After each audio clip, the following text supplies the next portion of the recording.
actually thought maybe he'd be one of the witnesses that would flip on Diddy. But then when I heard that trial and his former personal assistant, who's going by the name of Mia, is back on the stand, prosecutors are still questioning her. And we just found out that both Diddy and his security D-Rock reached out to Mia after Cassie filed her lawsuit. After hearing so many witnesses, especially Cassie, talking about D-Rock, I actually thought maybe he'd be one of the witnesses that would flip on Diddy. But then when I heard that, I said, yeah, probably not. Let's get into Mia's testimony and what she had to say before we get into those phone calls. Starts off by talking about the fact that she dated a Diddy employee. His name was Matt, and he was a sound engineer. And even though they had an apartment together in New York, they rarely ever saw each other. She then talked about accompanying Cassie in South Africa when she was filming a movie in October of 2015. She found out Diddy was cheating on her with a woman named Gina, so she stopped answering his calls, and so he decided to take his anger out on Mia. She said she woke up to 48 missed calls and that Diddy had threatened to fire her or unalive her if Cassie did not call him back.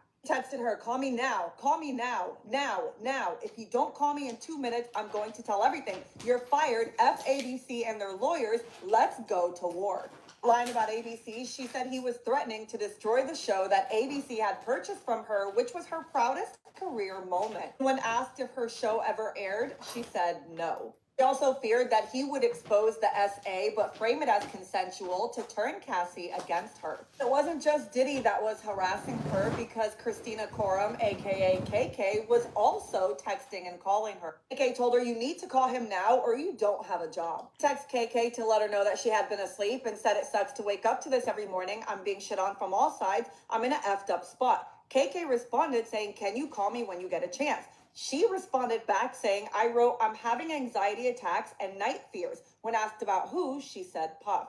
He then emailed Diddy saying, I'm really sorry, Puff. You know I love you, smiley face. I paid for my own flight. It will cost to change it. I'm sorry to ask for the money. I'm sorry. I want to make sure you are good. At the end of the day, regardless, I love you. Said she wrote that email because Diddy had told her he wanted her to return to the States, but then he told her he needed her to stay, and she had already changed the flights, but didn't have the money to pay for it. So she told him, Cece, which is Cassie, says she really needs me right now, but of course I'll do whatever you want. I love you. She said, I wrote that because I worked for him and that's all that mattered. Said when she got back to the LA office, she lost access to Diddy, which made her job a lot harder. Reason being is because she needed his okay on everything, but he wasn't responding to her. She talked about another moment in 2011 where she was on a yacht. It was New Year's Eve and she was with Diddy, Kim Porter, the kids, and other people. And Diddy had asked her to count the money, which was usually the security's job. Apparently she was counting the money too slow, so he chased after her and told her she better learn to walk on water like Jesus,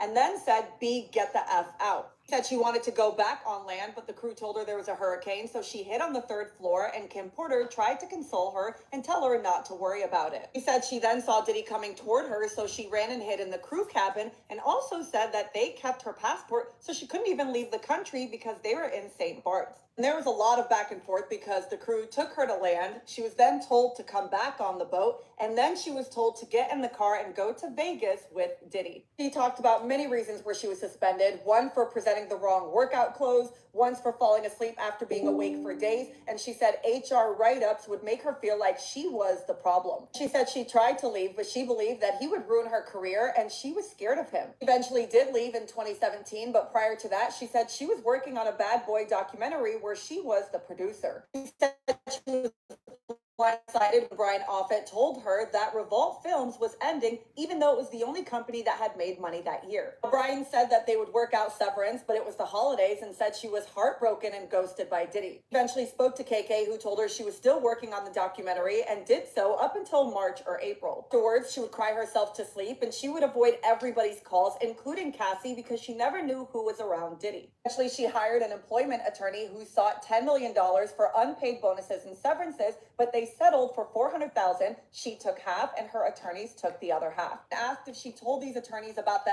SA, she said never, she was going to die with it. Apparently KK reached out to her saying that Puff couldn't believe she did that. Asked if she had any other lawsuits against Diddy, she said no, and then asked did she reach out to him when Kim Porter and Andre Harrell passed, and she said yes. Did you tell him you loved him in messages? Yes, that's how I would speak to him. In the next part, I'll talk about the fact that D-Rock and Diddy tried to reach out to her and what happened. That scene of Diddy's trial.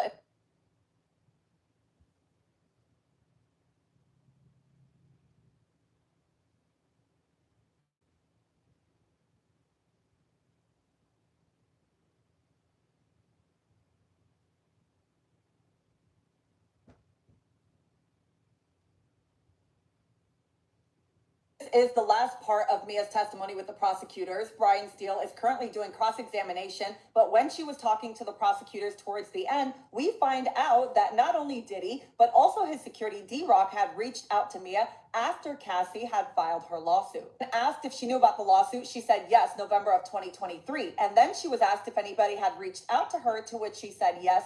D-Rock, he was like a big brother. He had texted her saying, "How are you?" And she responded saying, "D-Rock," with a bunch of exclamations. She said she understood that he was no longer with Diddy, that he and his wife had a restaurant in the Poconos. This was on November 30th of 2023, and he tells her, "I'm about to call you," to which he did, and she answered. He first started off talking personal stuff and then brought up the news, saying it was crazy, and then tried to say, but it wasn't like that, it was just normal fighting, to which she said it was not normal fighting. D-Rock then tells her that Diddy misses her, and he implied everyone agreed, and I immediately thought, oh my God. He then tells her that he just landed in Miami and he was going to be at Diddy's taking care of Christian. Then tells her, maybe you could say something, and she pretended like she was going to talk to him. Asked if she wanted to, she said, no, I was scared, and then said after she hung up with D-Rock, Diddy called her. Said she threw her phone behind the couch and ran out because she was so triggered. That didn't stop them because D-Rock texted her again saying, your boy doesn't want you to do anything,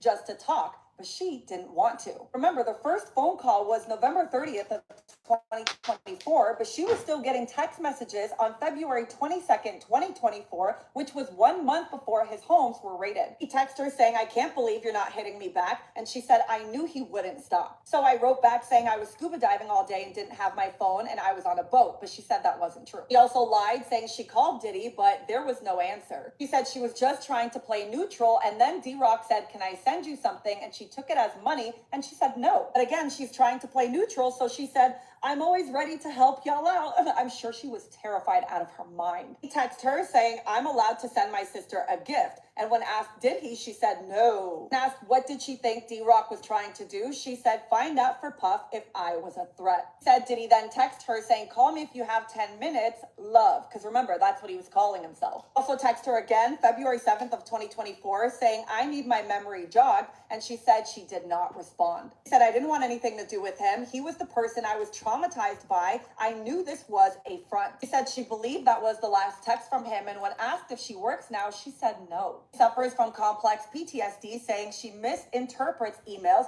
Someone can call my name from across the room. All the feelings of getting in trouble come flooding back. I triple guess myself. And when asked who caused it, she said Puff. That was the end of her testimony with the prosecutors. Again, Brian Steele is currently doing cross-examination, and I will be back with an update.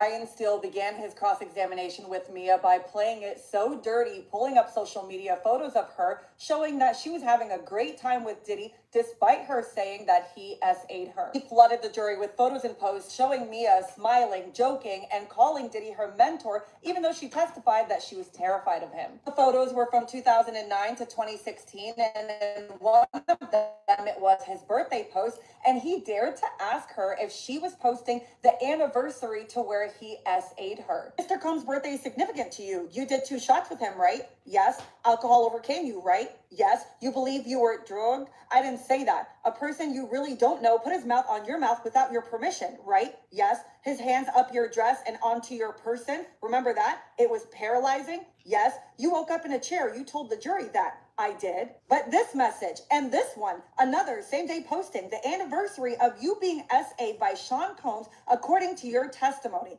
How disgusting. She said, I don't celebrate it as an anniversary of that, but his birthday. Brought up another photo in 2013 where she posted on her captions, this is what we do when you're not around. I am Diddy Ciroc. And she tagged him. And he says, you tagged him years after you say he R-worded you? She said, yes. She showed another photo from July 4th, 2013 of her and Cassie where she captioned it, Rich AF, and then asked, who is Cece? And she said, Cassie. And he said, what does Cece stand for? And she said, it's just a nickname. And he said, have you heard Cassie Combs? And she said, oh, that makes sense. In another post, she had written that Diddy had gotten coffee for her. You say he made you take substances against your will at Burning Man, but you post about it? And she said, right. Posted a picture with him, a man terrorizing you. Yes. In this video depicting him as a doctor delivering your baby, she said it was a funny video. I was proud to be in it. And he showed another photo. He asked her, what did you write? She said, thank you for giving me an extended family for life. You're effing funny. I love you. You're in a tutu next to him, right? Yes. He's holding his private parts in his hand. She said, I guess so. We're proud of Mr. Sean Combs. And she said, of course he posts the great times. Who wrote, extended family for life. You are forever one of my great fans. This about a man who traumatized you? And she said, I wrote that. Who is your mentor and brother you are writing about? Puff. He just continued badgering her, saying, you did a collage, a lot of them of you and Mr. Combs. You picked out the thumbnails, right? And she said, right. He brought up a trip that she had posted about of her and Cassie in Istanbul. And he said, Mr. Combs have to approve both of you going on that trip. She said, absolutely. Again, he just kept showing her photos. Who took this? Who posted this? Is this you with Diddy? Yes, yes, yes, yes. This is November 4th, 5 years after you were SA'd. Yes. What did you write? She says, thank you for being my friend. Hashtag happy birthday, Diddy. Hashtag I'm so hot. I'm throwing panties at myself. He brings up the fact that Diddy was shirtless in some of the photos, and she said he was always shirtless. He then asked her if she met with the prosecutors 27 times. She said, I don't know the number. Do you remember telling them you don't remember how many times you were SA'd? She said, I don't know if I phrased it that way. This has ruined you, right? You are broken, right? And she said the SA was part of the way he ruined me. Yes. Then brings up the fact that she wrote, thank you for being the good kind of crazy, inspiring me every day. And she responds saying, I don't think people wrote bad stuff about their life on Instagram back then. Why'd you promote it? She said it was my job to promote. It was a cycle of ups and downs. When he was calling me his best friend, I wasn't afraid of him. And then he said, you weren't afraid of the man who stole your innocence, to which the prosecutor objected. Brian Steele then asks if she has family, and she says parents and a sister. He then says, and friends. When you posted this, you still had friends. She said, I had no sounding board. I had to get permission to go to my grandmother's funeral. And again, he just kept showing more images, more posts. And he said, you post a picture of the person who has ruined your life. She said, and my boss. And asked, who made you post this? She said, no one. So then he says, how do you forget about waking up with a man on top, having his way with you? She said, I was in fear of upsetting him. The moments other than when we were best friends. So then Brian Steele says, how are you best friends with a man you say R-worded you? She responds with, ask my therapist. He then brings up a skit they did with Funny or Die and asked if she had produced it. And she said, Funny or Die produced it, but I was getting producer credits. This is where they stopped for a lunch break. And I can't imagine how traumatized she's feeling right now. She's probably so emotional, and he's probably so proud of himself. And you know Diddy is probably happy with the way the questioning went. I'm just disgusted.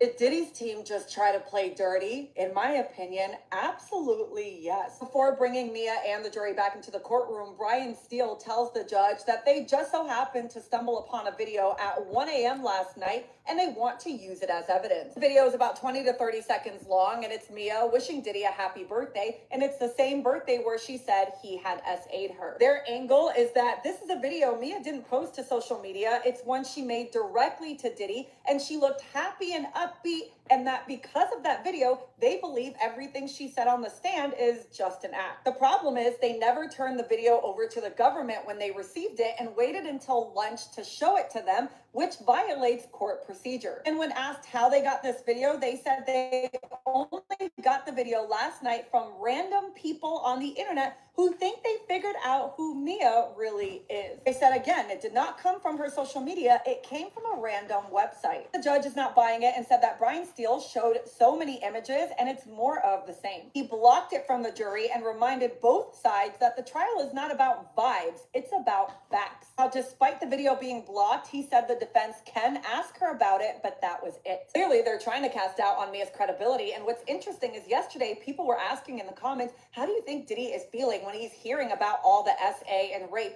that Mia is bringing up, especially because right now he's not on substances, right? He's been cut off since he's been in jail. Well, this goes to show exactly how Diddy's feeling. The man does not care. They are trying to play dirty, and thankfully, the judge said no chance. Mia has just re-entered the courtroom. Brian is continuing with his cross-examination, and I will be back with an update later. Did Diddy's team just try to play dirty? In my opinion,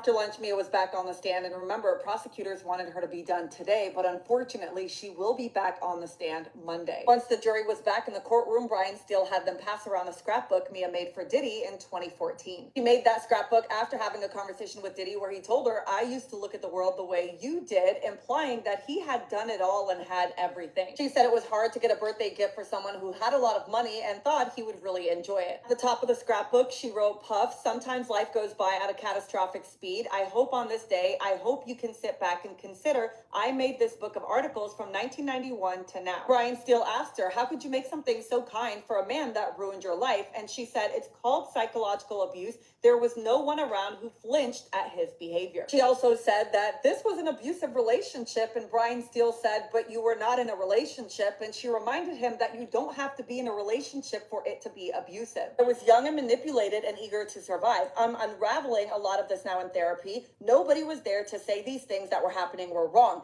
There was nobody around us that ever even flinched at his behavior. I was always in trouble, and I was always just trying to find a way not to be in trouble." And asked why she needed someone else to tell her it was wrong for Diddy to make her feel like he would unalive her, she said, "There's a difference between my logic brain and trauma brain. The trauma brain wins. Eventually, it becomes normalized, and you're just trying to get back to the good. You make excuses for people. I'm a people pleaser. I'm an empath. I'm a rule follower. Just wanted to do my best to make everybody happy all the time, so I tend to take a lot more than normal people. I don't know how to explain that. I don't know if I should apologize for that. I forgive people all the time for things." And she said after St. Bart's, she confronted him about his behavior, but not about the SA. Diddy's response to his behavior was that he needed help. She was then asked about the birthday video, to which she had said she asked people to be in that video, including celebs, who agreed to do it. She said, "I probably told him I loved him in the video, but I don't remember." When asked if she had lied on the stand about Diddy's behavior, she said, "I have not lied at all." Brian Steele then says, "Isn't it true it did not happen as many times as you said?"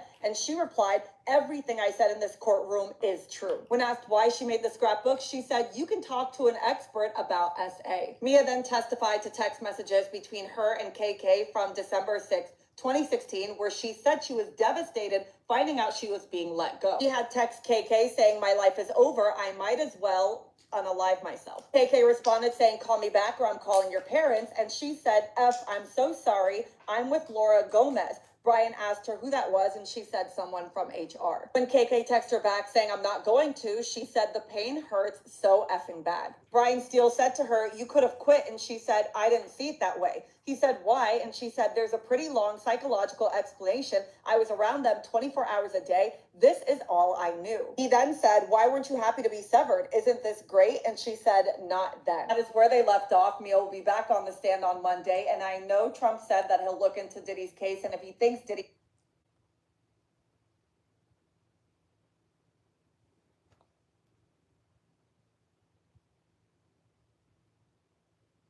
After lunch, Mia was back on the stand, and remember, prosecutors wanted her to be done today, but unfortunately, she a logical explanation. I was around them 24 hours a day. This is all I said. That is where they left off. Mia will be back on the stand on Monday, and I know Trump said that he'll look into Diddy's case, and if he thinks Diddy was treated unfairly, he will pardon him, regardless if Diddy still likes him or not. I'm going to try and ignore that for now, and we will just keep on with the...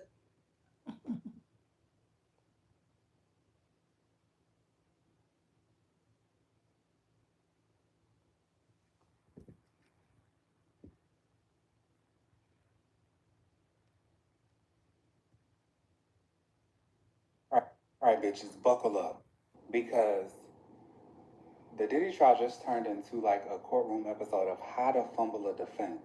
Remember, his lawyers tried to sneak in that video, a 20-second happy birthday clip from 2014, to try to discredit Mia as a witness, but it blew up in their face.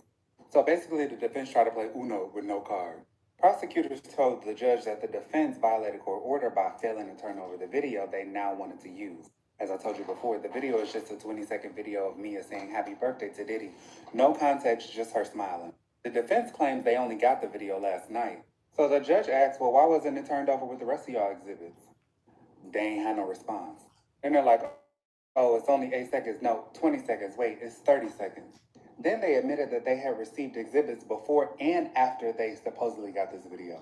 But they skipped that one. So y'all forgot Exhibit 1750, but y'all remember 1749 and 1751. And the judge was not amused. When they said that the video came from the internet, the judge said, well, how is it possible y'all didn't review this till now? And that's when they said, well, we didn't think of using it until we saw her effect on stand. So their strategy now is that she looked too composed, too emotional, too articulate. So she must be faking it. Even though they were asking her questions to try to discredit her, and she said, I went to therapy, baby, ask my therapist. But that's just their theory, that a trauma survivor being able to speak clearly and remain composed means she's acting. The judge said, y'all need good cause, and that ain't it. They told them that they can ask her if she sent the video, but they can't use it to discredit her. So let me explain to y'all what that really means, because some of y'all need me to break it down. Basically, the defense is trying to manipulate the jury by showing them a video of Mia smiling 10 years ago to try to say, see, she's not a victim, which is exactly the same kind of logic that's used to discredit abuse survivors for not crying the right way. The judge wanted no parts. He said it's dubious, it's cumulative, because they had already introduced dozens of social media posts to try to get the same argument across, that if she looked happy, she can't be telling the truth. But let's be very clear, sending a birthday shout out does not erase trauma. I think their angle with cross-examining is not working in their favor because they're doing it the wrong way. It's almost like they're getting to cross-examine, but blaming the victim, if that makes sense. I think they need to work on a different angle if they want to try to discredit a witness, because every witness that's been on the stand, they have used, well, not every witness, but every victim that has been on the stand, they have tried to use this, you're not a victim, you were a participant as the defense, but it's not working in their favor. They're gonna have to find another way to push that. All right, bitches, buckle up, because the Diddy trial just turned in. We just finished week 3 of the Diddy trial. Mia, who was Diddy's assistant and victim 4 in the indictment, continued to testify today. She went with Cassie to film in South Africa and woke up to 48 missed calls and text messages from Diddy, threatening to fire her and kill her, despite the time difference. Diddy was trying to get a hold of Cassie, but Cassie was ignoring his calls because she found out that Diddy had cheated with his ex, Gina. Mia finally quit in 2017, sued Diddy, and settled for $400,000. But she never raised the essay during the mediation in that case. After Cassie filed her lawsuit in November 2023, Diddy's bodyguard, D-Rock, called Mia and asked for a statement supporting Diddy. They even offered to send her a gift, which Mia interpreted to be a bribe. Interestingly, for the first time today, we saw a clear shift in the defense's strategy. Previously, they'd been cross-examining the female victims with younger female lawyers, but today they unleashed Brian Steele on Mia. Steele, of course, famously represented Young Thug in his case, and Drake even wrote a song about him. Steele cross-examined Mia on her Instagram post. Mia said she loved and adored Diddy, and that he was her brother, mentor, and best friend. She even made a scrapbook for him. This was all after Diddy allegedly essayed her. The defense tried to show a video of Mia dancing at Diddy's party, but the judge didn't allow it because the defense hadn't turned it over to the prosecution in time. When Mia stopped working for Diddy, she said she was going to unalive herself. Steele raised his voice, accused Mia of fabricating her account of essay. The prosecution objected, and Mia insisted that she was telling the truth. The prosecution has done an admirable job in this case, and I think they're way ahead. But I believe they've made 2 mistakes. They should have asked Cassie about her emails and text messages, seeming to show that she was a willing participant in the freak-offs. And they should have asked Mia about her social media posts expressing admiration for Diddy. By fronting this bad evidence for the jury, they could explain that this was consistent with the psychology of abuse and that they have nothing to hide, and would have taken the sting out of the defense's cross-examination. In the Oval Office with Elon Musk, President Donald Trump was asked about a potential pardon for Diddy. Trump didn't rule it out and said he would look into the facts. We just finished week 3 of the Diddy trial. Mia, who was Diddy's assistant and victim 4 in the indictment, continued to testify today. She went with Cassie to film in South Africa and woke up to 48 missed calls and text messages from Diddy.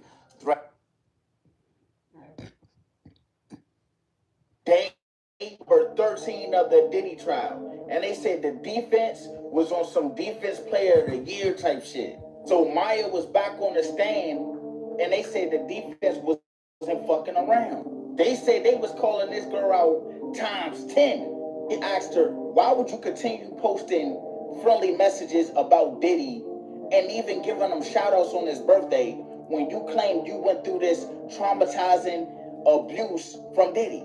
They even say she was calling Diddy her best friend after all these allegations too. So they was like, what is going on? Why was you doing this? Make it make sense. But Maya quickly fired back. She said, calm down, calm down, calm down. Said, I told y'all before, I was scared of this man. And if I said anything wrong, I felt like he was gonna hurt me. She said this man had psychological control over her mind. So the defense got tired of her saying these little psychological games and shit. So they pulled out a video and they tried to play it for the whole court, y'all. It was a video of Maya wishing Diddy a happy birthday. Now I don't know, happy birthday, Diddy. I'm talking about, oh my God, I love you, happy birthday, Diddy. But no Diddy. They was like, this video is proof that she's contradicting herself. But you know, the prosecution called objection, and the judge said sustained. Judge said we will not have that, and shut it down quickly. So most of the time Maya was up there, she kept talking about psychological control that Diddy had over her. She said that's why she was really stuck. So the defense was like, okay, I can't play the video, but y'all, she made a scrapbook and she posted a video like saying happy birthday for Diddy. And they was like, so why did you do this when you said you feel like you was abused or this man ruined your life? It don't make sense to me. And I ask y'all that's listening, would you do something like that? Do that make sense to you? So after all that, Maya was like, she did it because she was trying to smooth things out. She was trying to keep things chill. And she know if she didn't do that, Diddy would have got out of line. So then they said it got intense when they started reading messages what Maya was saying and shit. But they said in one of the messages, Maya was hinting at suicidal thoughts because she was talking about she feel her life is over, she don't know what to do anymore, she just don't really care, she just want to give up. They was saying that showed the dark depth of what she was saying with her abuse. But as always, they said the defense wasn't letting up. They were saying like Giannis. They said they was on her ass on everything she said. People were saying they was doing a good job at making her seem like she was inconsistent with her story. Maya was like, no, everything I'm telling y'all is what I went through. This is my story and I'm sticking to it. Y'all, and that's pretty much what happened in. Did Diddy's team just try to play dirty? In my opinion, absolutely yes. Before bringing Mia and the jury back into the courtroom, Brian. United States versus Sean Combs, day 13, afternoon update. We have Mia on the stand. She's Diddy's former assistant and director of development for Revolt TV. I want to go back to a couple things I said this morning. I want to add a few things. So when Mia was describing being very stressed out in South Africa, when she was there with Cassie, and there was this tension between Cassie and Diddy because they were broken up, and Michael B. Jordan, and she was getting all these calls and all these texts. Well, one of the texts from Diddy was especially threatening because he said, call me now, F it all, I'ma tell everything. And he was referring to him and Mia being together, which he alleges is consensual. Mia alleges it was SA.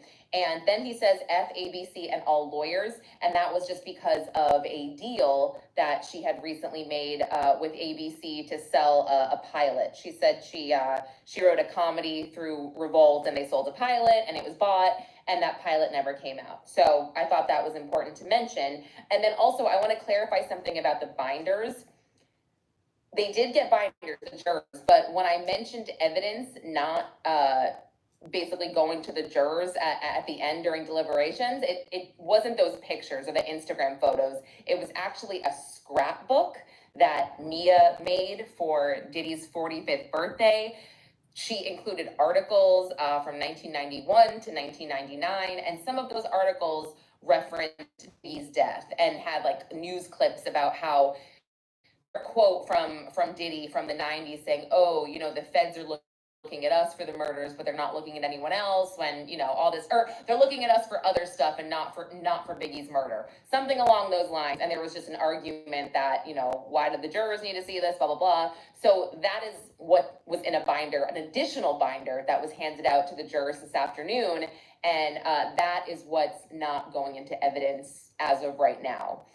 So yeah, now that we got that all cleared up, and like there were some other things that she mentioned about, you know, getting suspended when he freaked out at her for not picking up or picking out enough workout outfits. There's a lot of just stories like that where he gets upset, he, you know, just degrades her, dehumanizes her with yelling and all that stuff, and then she gets suspended. So going back to the social media posts, again, I mentioned before lunch, he was very hyper-focused on all of the posts that Mia made on Diddy's birthday. And again, he was just referencing, like you said, this very traumatic thing happened to you on his birthday. And then he went into the whole, like, you said you alluded to the fact that you thought you could have been drugged. And she's like, I never said that. And then he said, well, did you think you could have been drugged? And she kind of paused and she's like, well, yeah, it could have been a possibility. So they were hinting at that, the government yesterday, because she said, you know, there were several occasions where she just has fuzzy memories. So it was alluding to, yeah, maybe she was drugged. So again, going back to the birthday post, Brian Steele just kind of rephrased this a few different times. He would say, so it's been 5 years since this man ruined you, and you don't think about that when you're posting these birthday posts. It's been 5 years since you've said that you've been traumatized, like nothing.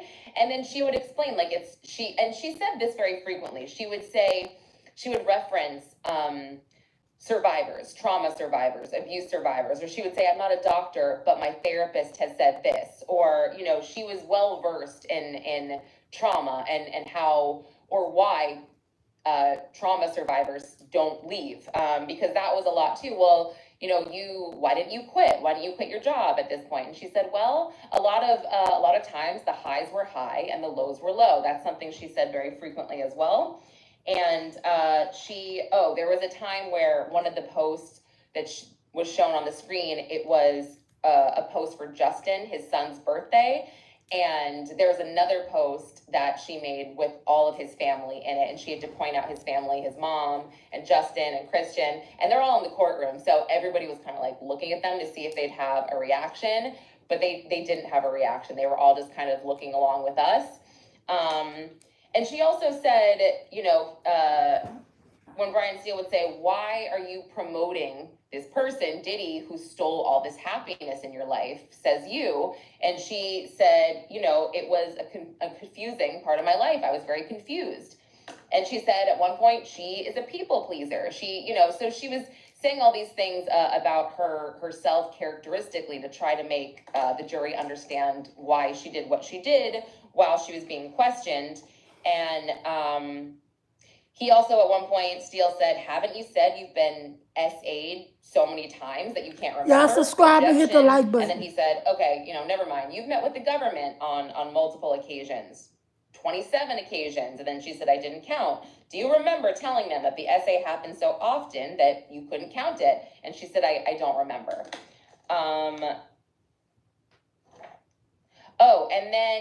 And then we get the scrapbook where she basically, I explained the scrapbook that she made, and he was just kind of like, you know, why would you make this scrapbook for someone who terrorized you? This is something that takes a lot of time and care and effort, and the whole love you is all over it. But by the way, she really did say love you to everybody. And every single email, she would just be like, love you. And the way that she read it in court, you know, it was, you could tell that she's like a sweet girl. I mean, this is my opinion, but she just, the way she would just have these inflections and the way she would read her own text messages, it was, I don't know. I'm not going to say what it was. I felt like it was genuine.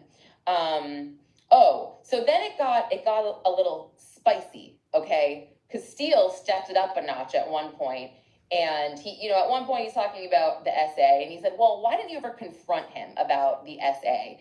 She was talking about a time where he said he was kind of depressed. Diddy was depressed because he had done it all, what's left for him. you know, and Seal was like, well, in that moment, why didn't you say, well, I'm depressed because you've done all this stuff to me? And she was just like, I'm just not that kind of person. And he then said, isn't it true that the sex you had that you said was non-consensual was a lie? And she was kind of like, excuse me, nothing I have said is a lie, or I did not lie. And he said, isn't it true that he didn't touch you, or he wasn't, you know, violent with you? He did.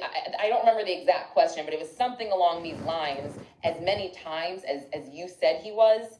And there was an objection. And then it was the whole, why would you make a scrapbook? And she said, well, a victim advocate could explain that. Again, more of the terms that we're hearing in 2024 and 2025 about just survivors and their mentality.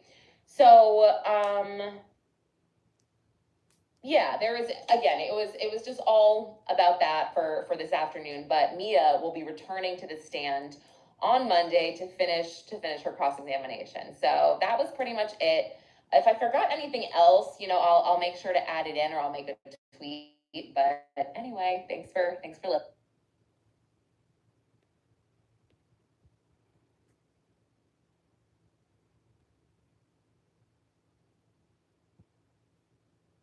They say, yeah, but you posted that picture, right? On November 5th.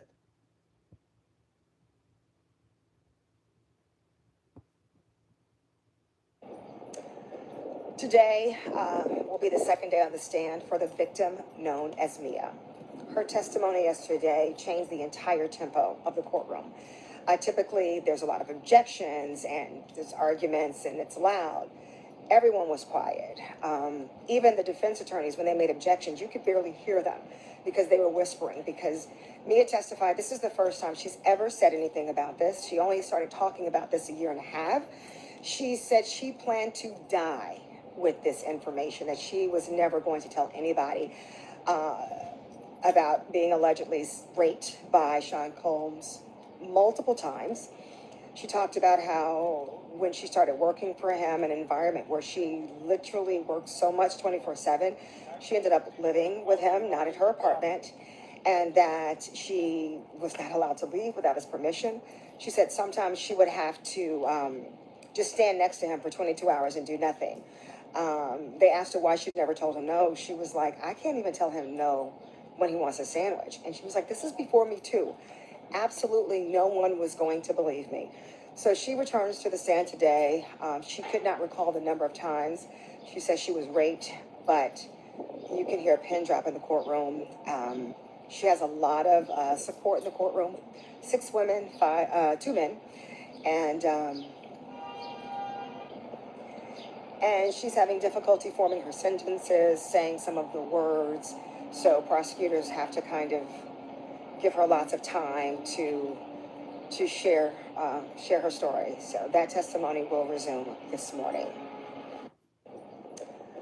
Today,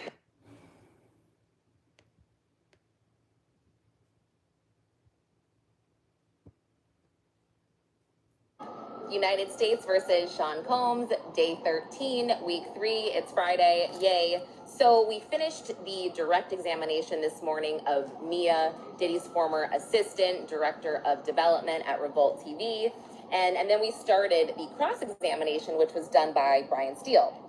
This morning, before the jury came in, they were discussing the fact that Diddy needs more time with his lawyers. He was saying that he doesn't have any more minutes left at MDC, so there was some back and forth about that. And Diddy was very intent on telling his lawyers, I don't have any minutes. Although the judge said that he spoke to MDC, and Diddy had only used 47 out of 300 minutes. And these minutes are to use the phone to talk to his lawyer. So they're trying to figure that out. But anyway, let's get to the finishing of the direct testimony. We saw this back and forth between basically Diddy, Mia, Christina Coram, while Mia was in South Africa with Cassie, and this whole thing went down about Michael B. Jordan and Diddy being somewhere with Gina and Cassie seeing. It really just showed that Diddy and Christina Coram called Mia over 40 times in a row at different points. Text messages, emails. And Mia just said she felt incredibly stressed and felt just incredibly overwhelmed and stuck in the middle of all of this stuff. And I think it was just kind of highlighting this toxic work environment where she just felt trapped. We also learned about this I felt was interesting, and this came at the very end of her testimony. So it was 20, I think she said it was 2016 or 2017. That was the last year that she worked for Diddy or for Revolt TV. And she said that, she had met with the COO of Bad Boy, and he relayed to her that Diddy didn't want to do the Revolt film anymore, which was what she was doing. And so she said she was upset, she felt betrayed, but they were going to work out severance and all this stuff. And, then she later found out they wanted her to finish with this project she was working on, a Bad Boy documentary. And after that, she could work out her severance, her pay, or whatever she was owed. So she said she was told to get an employment lawyer to help out with this. But when she brought this employment lawyer to the table, she was getting messages, I think it was from either KK or somebody on Diddy's staff, saying that Diddy felt so betrayed that she would, bring a lawyer into this and all this stuff. And so they basically sat down, had a meeting, and I think she was initially paid $400,000, but she only got $200,000 of this. She said, the other half went to her lawyers. And they asked, the government asked, would you give this all back if it meant you didn't go through what you went through? And she said, of course. And then I thought this was very important testimony. We learn that, sorry, it's very sunny. We learn that D-Rock, Diddy's bodyguard, or one of his security people, reached out to her, Mia, maybe a couple days after Cassie's civil lawsuit dropped. And he just kind of said, Mia, what's up? And she was like so excited to hear from D-Rock because they were very close. And he then just says, wow, this stuff is so crazy with, Puff and Cass. Like, we all know they just fought like a normal couple. And then Mia said she felt a little bit nervous, and it just didn't sound right because she's like, oh, I kind of know where this is going. And also, D-Rock was there for so much of this. How does he not, how is he saying that? And, she said that D-Rock was like, can I call you? Let's talk. And she's like, I don't want anything to do with this, basically. And he kept texting her and saying, Puff just wants to talk to you. And she was really just being very evasive. She said she was scuba diving. She didn't have good service. It was just really obvious, what she was doing. She was uncomfortable. And then she said that Puff called her. And she said she had this reaction where she threw her phone on the couch and ran out of her house because she just had this PTSD. Oh, and by the way, I'll get there after, sorry. So she didn't answer, and then D-Rock texts her again, and, he just said, man, you're not responding to me. What's going on? Kind of getting annoyed at her. And she was like, oh gosh, I better say something. So, and then he said something like, did you ever talk to Puff? And she wrote back, oh, sorry, I don't have good service. She said, she lied, and she said, he called me, which he did, and she said, I called him back, and I didn't leave a message, so I left it at that. And that's, they said, did you call him back? And she's like, no, I definitely didn't. So eventually, D-Rock kind of sends her this message saying that he wants to send her a gift. And she took that as he wanted to send her money. And she kind of noted that she was in debt at the time, but she was like, no, I would never take a gift from you. No. And he said something like, oh, I can't just send my sister a gift. And she's like, no. So she didn't get anything, made that very clear. And I can't remember if I said this. I already did another report before this, but D-Rock in 2023, she testified that he did not work for Diddy at the time, but he was in Miami doing something for Diddy's son. So I'm not sure if he was on the payroll or whatever, but I thought that was an important note. So yeah, he says, can I give you this money? And she's like, no, or this gift, sorry, not money. She took it as money. So then in February of 2024, Diddy texts her and says, hey, can we talk love? She doesn't text him. About 5 days later, at the end of Feb, she gets another text from him. And he says, hey, I just need your help jogging my memory. He said, you were my right hand for such a long time. I just need you to help me remember who was around me during that time. And, he just said, I just want to talk. I hope you're well. Love again. And she never reached out to him. And she said she hasn't heard from him since. And then she said that she can't work because she has just PTSD from Diddy and all the trauma that she experienced. So yeah, that was a moment. And a lot of you guys have been asking or commenting about juror reactions, and I wish I had more to report. They are, in my opinion, they are pretty stoic. I mean, they laugh when it's appropriate. They just have kind of blank faces on or serious faces on. I did notice two men in particular. One man seems to be really intent on reading all of the email exchanges and the text exchanges. He's always kind of looking at those messages on the screen.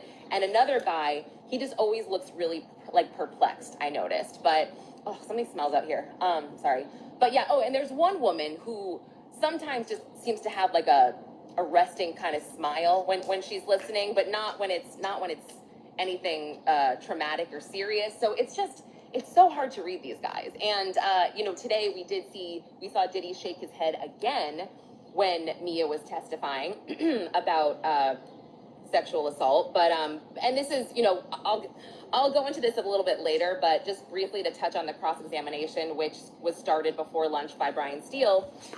He pulled up a lot of Mia's old social media posts on Instagram, and these were actually in a binder and the binder was handed out to the jury by the defense, because I think that they're having an issue on whether or not this can be submitted as actual evidence for the jury to reference at the end when they're deliberating. So I think the fix for now was to give them these binders. So all these photos are from 2008, let's say, to 2016, and they're of Mia posting things about Diddy. She loves him. He's an inspiration. She thanks him. He's her best friend. She's so thankful that he's silly in a good way. Just a series of pictures. And what's notable is the birthday post, because she said that she was first sexually assaulted by Diddy on his birthday, November 4th, 2009, his 40th birthday. And so Brian Steele's like, this is a significant day for you because you were traumatized on that day. And she's like, yes. And he's like, but you continue to post all of these birthday pictures year after year, really thanking him, loving him, all of this stuff, even though that's a day of trauma for you. And she's like, yeah, he was my boss. He was my mentor. And her answer for a lot of this is the highs were high and the lows were low. So we saw a picture that she reposted by Meek Mill with the Game and Cassie and Meek Mill, obviously. They're all in a hot tub with bikinis or shirtless. We saw a Burning Man picture with Groovy Lou, and this was when the tour bus thing, by the way, happened with the plate of cocaine or ketamine, whatever. So, and she said, take me back to Burning Man. So Steele's like, take you back? So you had fun? And she's like, well, I went to multiple Burning Mans with him, trying to be like, this may not be the one.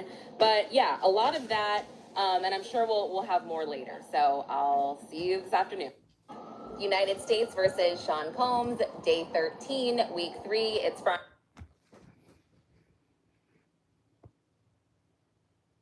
I don't know if you guys have caught on by now, but we stand for Brian Steele over here. I don't know if this photo is Photoshop, but it is allegedly a photo of him and Young Thug's Spider apparel. Back to the case. So Brian Steele is Brian Stealing. The cross-examination is pretty intense. He is now using Mia's social media to say, well, how were you subjected to all of this abuse? How are you saying that you hated it there, or you were being SA'd when you're posting photos saying, I love him, he's my mentor? What's happening? If there's one thing I always say, be careful what you post on social media. It does come back to bite you in the behind more often than not. But Mia saying, what else was I supposed to do? Combs was an enterprise within himself. You had to do the things that make him happy. I couldn't not post. I couldn't not promote. Yes, I was making money. There were different things going on. I was trying to launch different shows as his employee. But that doesn't mean that two things cannot be true at once. I appreciated being treated like a best friend when it was time to be treated like a best friend. I wanted to be treated like a best friend because that meant he wasn't violent with me. That meant he wasn't essaying me.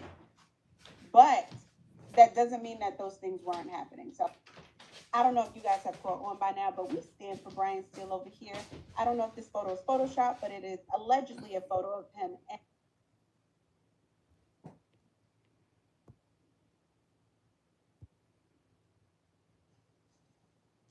was defense playing dirty today, or was they playing fair with Miss Mia understanding? Diddy case day 13. Let's go. So let's start off. Brian Steele came in punching, y'all. He was playing dirty today. He had her whole social media up. Had Mia's social media up, where it was pictures of her laughing, having a great time with Diddy, and just enjoying her employment, especially at his 40th birthday party. Remember yesterday I said, she said that birthday party, she was SA. That was the first time. But he put out videos on her social media, on her Instagram. So he was like, well, if you say he essayed you and stuff, you look like you was having such a great time at these parties. Mia came back and she was just like, that's my job. If I could really post what I wanted to post in real life, I would have, but that's my job, to post on Instagram and just make it look like we're having a great time. He came back again with more evidence on her from where she did a scrapbook for him for his 45th birthday. She was like, I love you. You know, you're the best thing. Just encourage, like, just words, just uplift him and just make him feel like she was at the best job. So Steele was like, now, if you said this man just SAU, your working conditions are so horrible, you just hate it here, you can't even think, you have to work all these hours, it's just hell working here. Why would you turn around and write him messages about how much you love him and you love working here and you're making a scrapbook? Mia came back with, I don't know, ask my therapist. Y'all, Mia was not playing with it. Let's continue. After she said, ask my therapist, she then came back and said, most of the things that happened to her at this time, she was young, she was manipulated. Pretty much, she was just surviving. She was just there, like, putting up a happy face because she had nobody to turn to. Now, I'm going to play devil advocate on y'all because I'm just saying, all of these adults, and there's one man, pretty much, he assaulted everybody individually.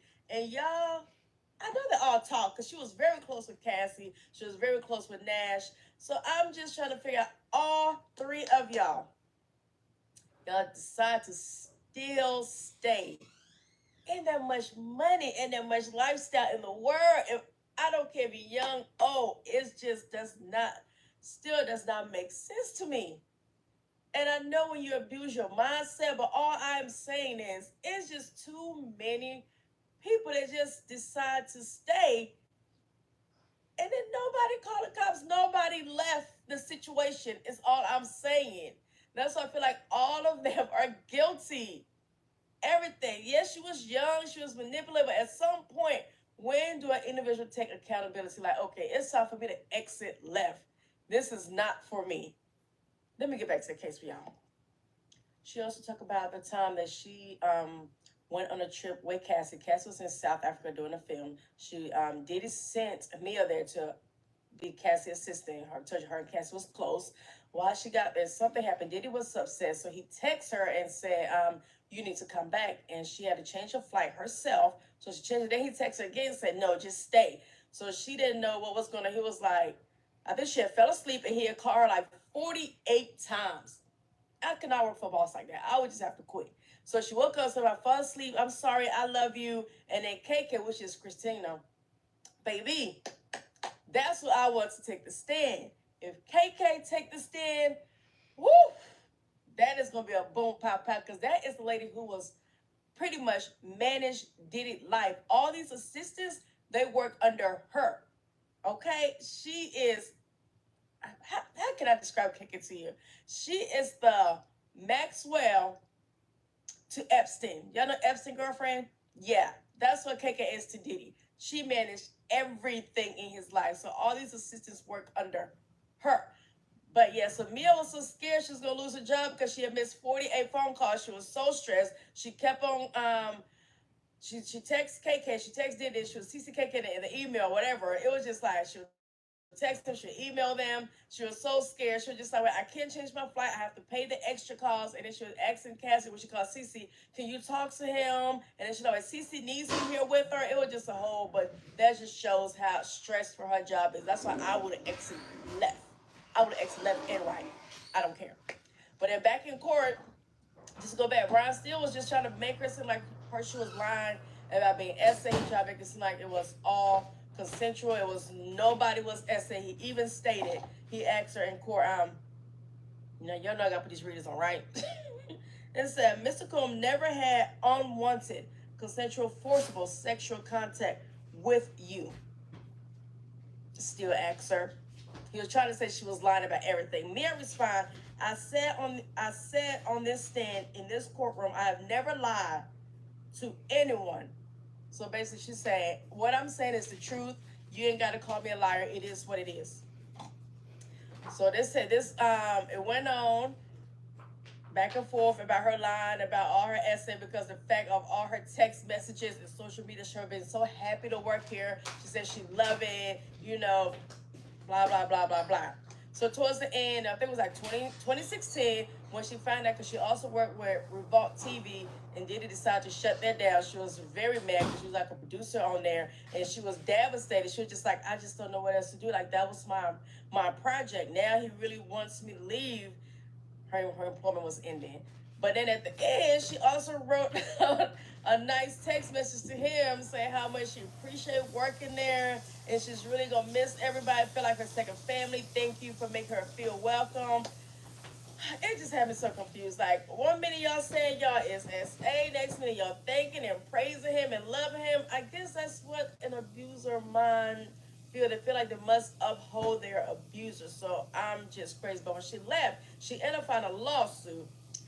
And when the lawsuit came out, D-Rock and Diddy reached out to her. D-Rock reached out first, trying to tell us, like, take some of that stuff out the lawsuit. But then it ended up settling for $400,000. She only got half. Damn, I ended up being an attorney. Because attorneys got half of her money. Woo! But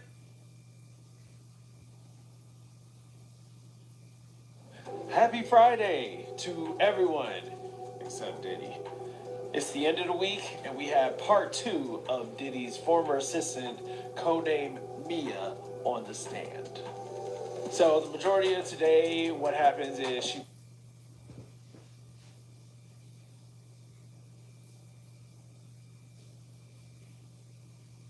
Diddy trial, date 13. Mia's on the stand being...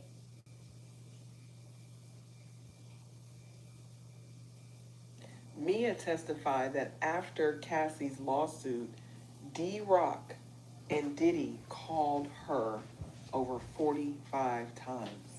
She testified that in November 30th of 2023, she started getting text messages from the diddler. She said she was so traumatized from the diddler, she didn't respond. But when D-Rock started texting her, she was like, D-Rock, hey, what's up? Because they were really close when she was working for the diddler. At first, they started talking about personal stuff and what was going on with him and the fact that him and his wife live in the Poconos and they opened a restaurant and blah, blah, blah, blah. And she said, your boy wants to talk to you. He doesn't want to do anything or have you do anything. He just wants to talk to you. And she knew then that she was not going to talk to Diddy. She said that they were still calling and texting her all the way up to February of 2024. Do you realize that was a month before they raided his houses in Miami and LA? She said she was making up all kind of lies and excuses like, I was paddleboarding. That's why I didn't answer the phone. She said Diddy was calling her, texting her. She was not answering his calls. She finally knew that he was not going to stop. So she just texted him and D-Rock and said, I'm here to help you guys in any way I can. Love ya. Child, she knows she was about to run and skedaddle away from them fools. Now, I want to know why D-Rock not at the table with the diddler, because he been handling all these crimes just right along with the diddler. Did he turn on the diddler? Is he going to testify? What y'all think? Is D-Rock going to testify, or is he going to be a conspirator and he go to jail too? Because Mia testified that after...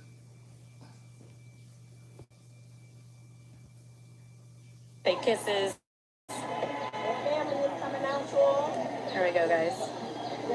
Where's Jay-Z at? Yo, where's Farnsworth Bentley? Where's Farnsworth Bentley? I got a victory cigar. Hey, fellas, he's the Jets. Where's Farnsworth Bentley? Y'all know Farnsworth? Tell them I need no brothers. Yes, Farnsworth Bentley, where's Farnsworth Where's Jay-Z at? Where's Jerry at? You know you're my favorite. Fake kisses.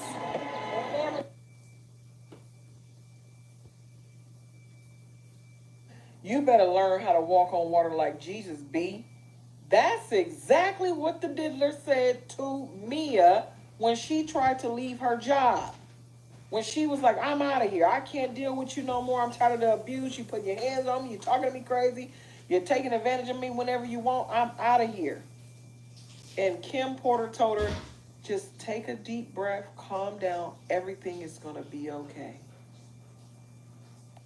They were in St. Bart's at the time for New Year's in 2011. Mia is back on the stand and she is talking about how her job was working with the diddler. She said she was fired because she didn't choose the right shirt for him to wear for an event. She came back to work. It was like she was threatening to fire her, but he would never really fire her. He would just suspend her without pay. Then she had to beg him to go to her grandmother's funeral because he told her she needs to be working. He then got angry with her with that whole South Africa situation because remember Deontay said that they hooked Cassie up, Mia and him hooked Cassie up with Michael B. Jordan.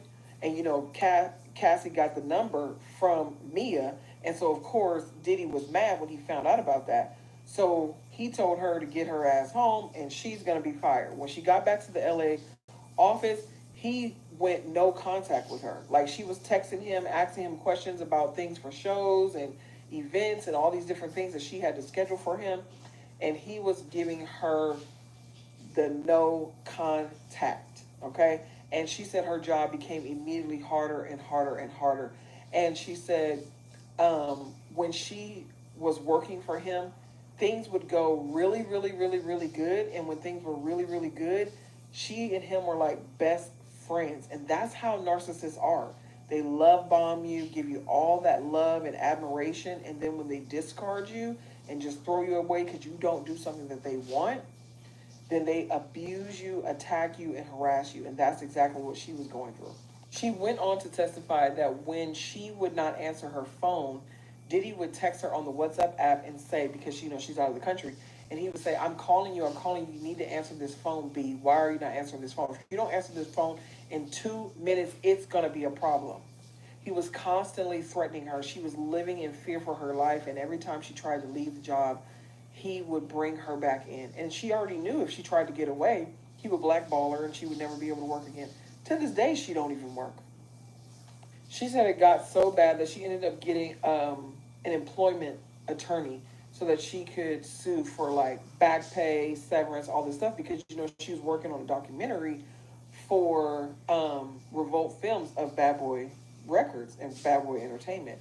And Diddy ended up pulling the plug on Revolt back in 2013, right? Where he ended up selling the company to somebody else. He got out of it, right? And so she was working at Revolt at the time because remember, she got promoted.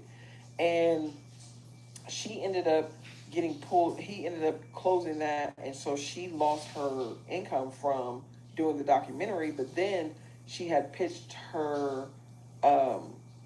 let me see how I can say this, because I mean this is on Google and y'all can look her up, and I want to keep her identity private. So let's see. Okay, so she had came up with an idea for a show. She pitched it to him. He really liked it. He helped her pitch it to a huge TV network, and so she was supposed to do that. So he got mad at her over another whole nother situation, and he told her, "I don't care about that show. I don't care about the big network.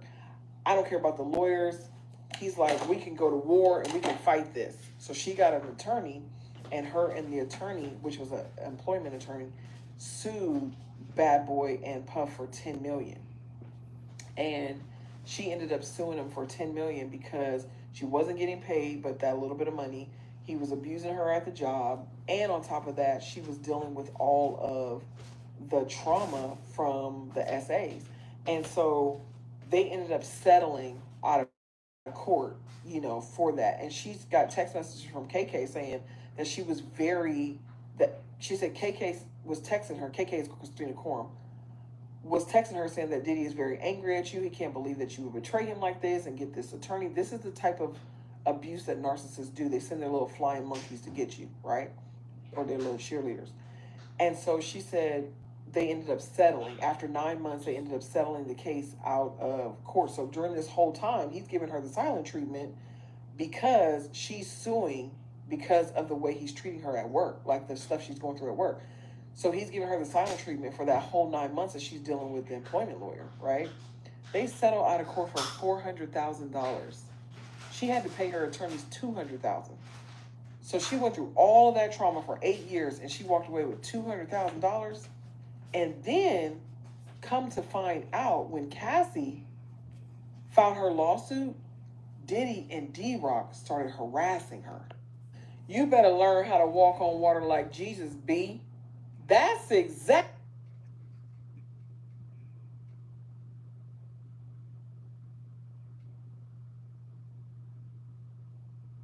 Stop pouring in Diddy.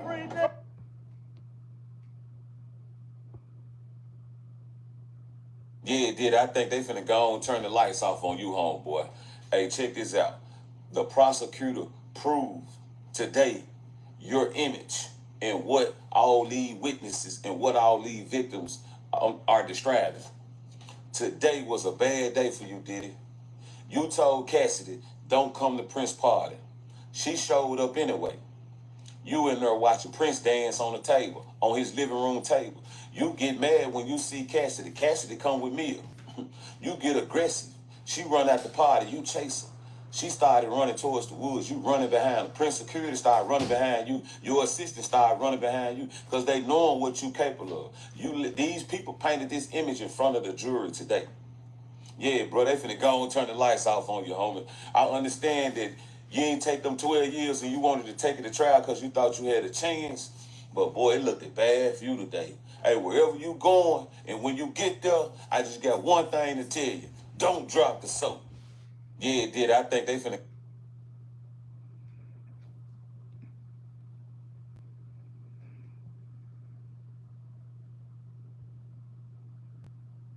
It might not be Friday the 13th, but it's damn sure the 13th day of the Diddy trial on a Friday. It might not be Friday the 13th, but it's damn sure the 13th day of the Diddy trial on a Friday. Me still understand. And the more she talking to stand, I think about if I was in her position, I would have been fired the first damn day. All this stuff she doing for $50,000, hell no. Then, this is the craziest part of it all. Basically, he started making her life horrible when she started doing for her own self. When her show got signed by ABC and she was about to start elevating her career, he made it more difficult for her. Now, that's the corny part. I don't usually pick a side. But damn, you trying to stop her flourishing? That's corny, Diddy. I ain't gonna lie. That was whack. Now, they talked about how basically Diddy got caught cheating on Cassie. Cassie stopped answering the phone. How belligerent Diddy was in the mornings when she used to try to get some sleep at home. He used to be texting her and calling her while she was asleep. And he would basically be saying stuff like, I'm going to fire you. I'm going to make sure you don't go nowhere. I'm going to make ABC go to war. Bump your show. I need you here at work. Diddy was wilding, okay? They talk about other employees and the relationship she had with somebody named Matt, how they had an apartment and they was barely never there, showing how much work or how much strenuous activity Diddy used to make all of his workers go through just to be supportive to him. They also said how sometimes Diddy would basically make her change flights, fly back to the country, and then by the time she gets everything situated to actually do what he wanted her to do, he would have other plans as if it was that easy, or as if she was making money like Diddy was making. Say one time she had to ask for plane ticket money to change a flight that she already changed because his ass couldn't make his mind up. You crazy? Say I done went back home to live. It might not be Friday the 13th, but it's damn sure the 13th day of the Diddy trial on a Friday. It might not be. Hey, they talk about other employees and the relationship she had with somebody named Matt, how they had an apartment and they was barely never there, showing how much work his workers go through just to be supportive to him. They also said how sometimes Diddy would basically make her change flights, fly back to the country, and then by the time she gets everything situated to actually do what he wanted her to do, he would have other plans as if it was that easy, or as if she was making money like Diddy was making. Say one time she had to ask for plane ticket money to to change a flight that she already changed. Because his ass couldn't make his mind up. You crazy as hell. I done went back home to live. It might not be Friday the 13th, but it's damn sure the 13th day.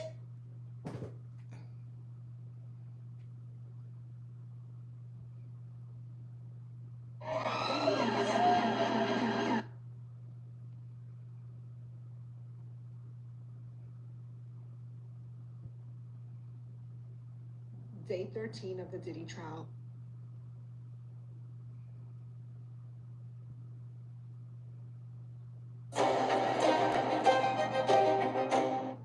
Donald Trump could pardon Diddy if Diddy gets convicted.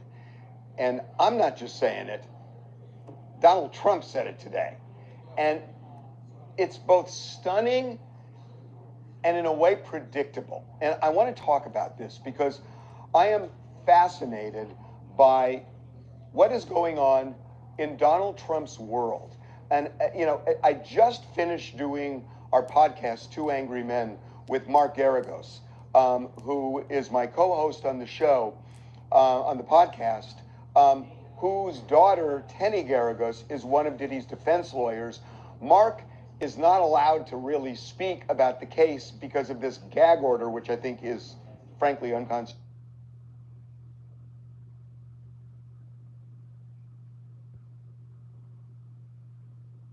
Today is Friday, and you know I've got the details for day 13 in the Diddy trial. One thing everyone keeps asking is, how long is this trial going to be? They discussed it this morning. They expect to be done and have jurors deliberating by or around July 4th. So that means the whole month of June, we still have trial. Back on the stand this morning is Mia, and they were discussing an October 26, 2015 WhatsApp message between Mia and Chief of Staff Kristen Karam, where she is saying Sean doesn't sound like he's in his right mind. Sean was threatening to kill her and take her to HR. Failure to follow every one of Sean's orders had a range of consequences. I would have been in big trouble, gotten fired, lost my job, emotionally or possibly even physically abused. Mia brought up the time that Cassie had caught Sean cheating on her and was devastated. She stopped answering Sean's calls when she was in South Africa shooting a movie.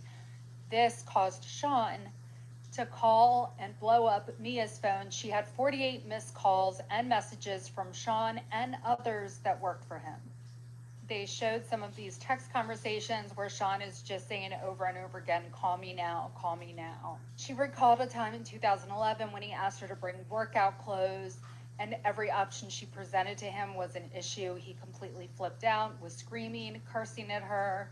He was always threatening to fire her. She testified that she stopped working for Sean in 2017 when he decided to shut down Revolt Films, which is a company founded by him.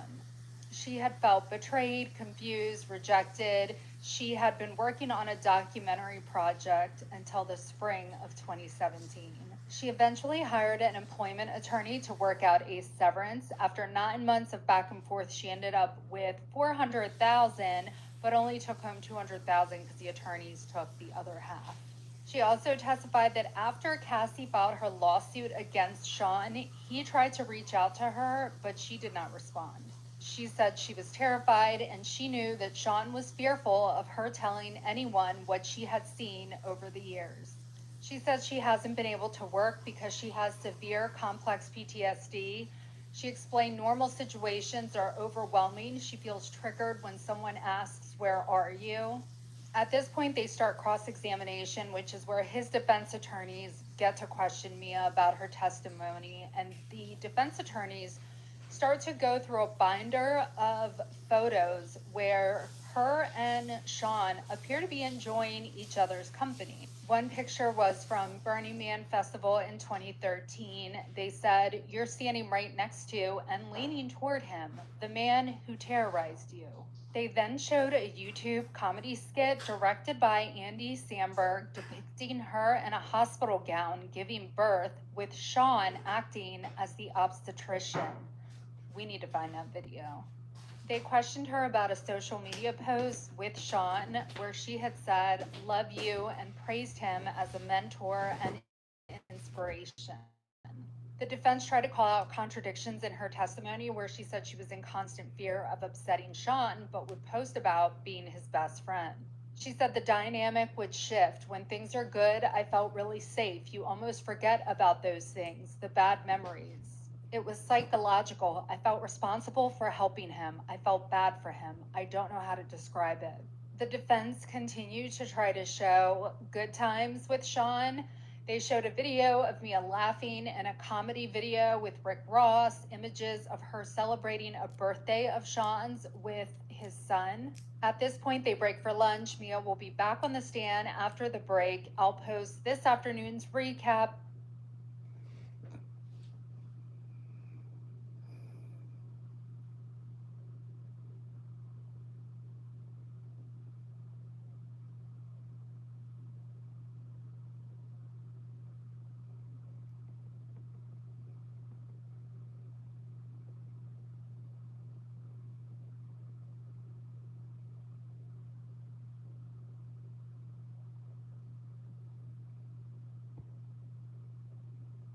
So now we get into the cross-examination.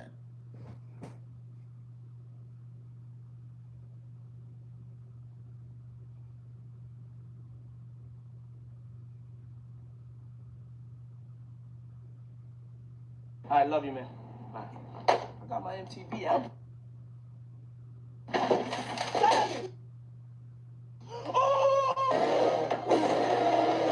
Whatever I want to do, I love you, man. Bye. I got...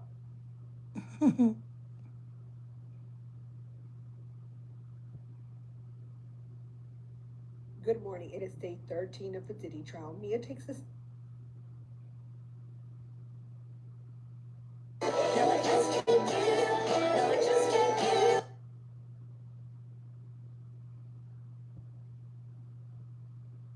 This is the last part of Mia's testimony with the prosecutors. Brian Steele is currently doing cross-examination, but when she was talking to the prosecutors towards the end, we find out that not only Diddy, but also his security D-Rock had reached out to Mia after Cassie had filed her lawsuit. When asked if she knew about the lawsuit, she said yes, November of 2023. And then she was asked if anybody had reached out to her, to which she said yes.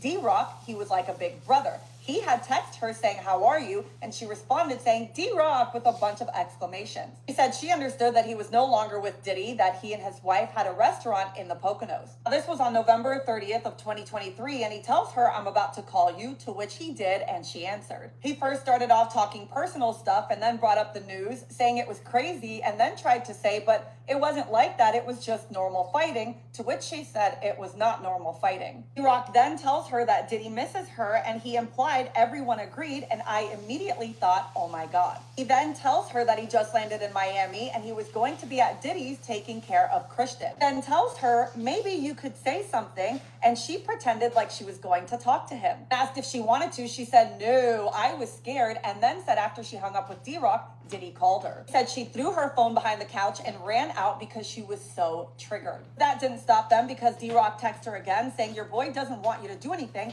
just to talk. But she didn't want to. Remember, the first phone call was November 30th of 2024, but she was still getting text messages on February 22nd, 2024, which was 1 month before his homes were raided. He texted her saying, I can't believe you're not hitting me back. And she said, I knew he wouldn't stop. So I wrote back saying I was scuba diving all day and didn't have my phone and I was on a boat, but she said that wasn't true. He also lied saying she called Diddy, but there was no answer. She said she was just trying to play neutral, and then D-Rock said, can I send you something? And she took it as money, and she said no. But again, she's trying to play neutral, so she said, I'm always ready to help y'all out. I'm sure she was terrified out of her mind. He texted her saying, I'm allowed to send my sister a gift. And when asked, did he, she said no. When asked, what did she think D-Rock was trying to do? She said, find out for Puff if I was a threat. Said, did he then text her saying, call me if you have 10 minutes, love. Because remember, that's what he was calling himself. Also text her again, February 7th of 2024, saying, I need my memory jogged. And she said she did not respond. She said, I didn't want anything to do with him. He was the person I was traumatized by. I knew this was a front. She said she believed that was the last text from him. And when asked if she works now, she said no. Suffers from complex PTSD, saying she misinterprets emails.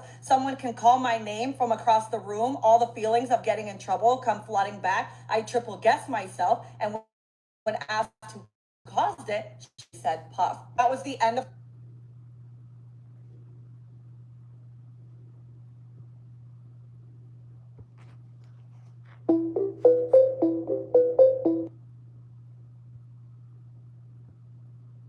I'm not a lawyer, but court was back in session for day 12 of Diddy's federal trial. So let me fill you in on what happened before lunch. Deontay Nash was back on the stand and he was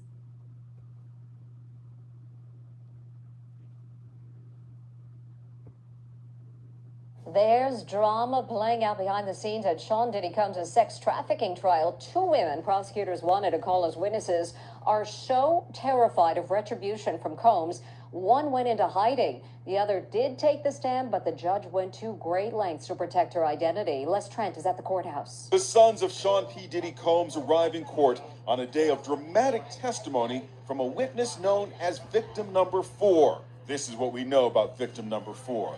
She's Diddy's former assistant, and in court, she will be known only by the name Mia. Mia is not her real name. She agreed to testify only if extraordinary measures were taken to hide her identity. Reporters were ordered not to describe her, and get this, even the courtroom sketch artist was ordered not to draw her. Her attorney says she did not want to testify and had hoped that she could take what happened to her grave. It's highly unusual. You normally see things like this in gang cases.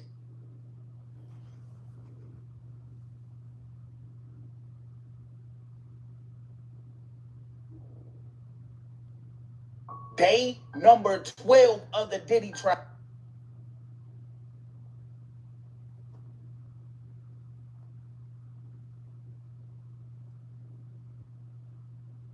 day 12 of Diddy's trial and stuff.